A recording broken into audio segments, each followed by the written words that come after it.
Thank you very much.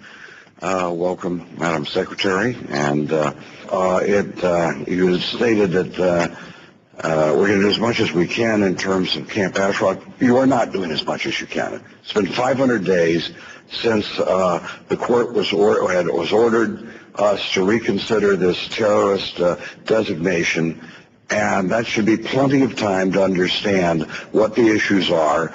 No, and other people around the world now have determined that they don't put them on the terrorist list, so we are not doing as much as we can. And I would hope that you take that up and do as much as you can to ensure there's not another massacre of people there that we could have prevented. Let's note that we have officially requested the State Department for information about the Camp Ashraf massacre. Do you intend to comply with that request as we have been told the State Department will, or are you backtracking from that commitment? Well, Congressman, we will provide what information we can to you.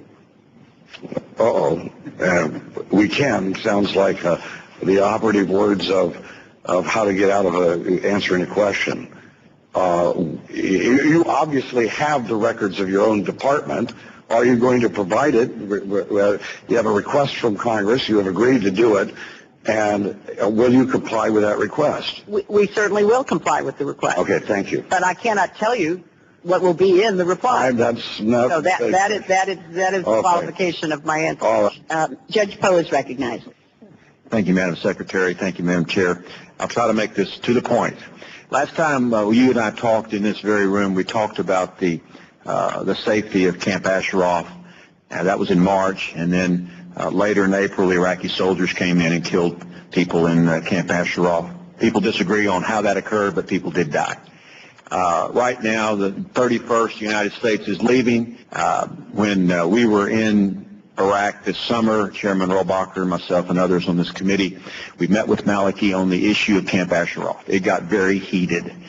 We wanted to go see the camp. He refused to let us see it. And later we learned when we were flying around in a Black Hawk that we had been invited to leave the country based upon that discussion with him. But the number one thing he said about the way Iraq treated Camp Ashraf was the U.S. designation of the MEK. He spent all of his time saying this is the reason they're treated the way they are, because you, United States, have designated them as a foreign terrorist organization. My concern, first of all, is the safety of the people in Camp Ashraf when that 31st comes. So my question is, what are we doing through the UN to make sure they extend the deadline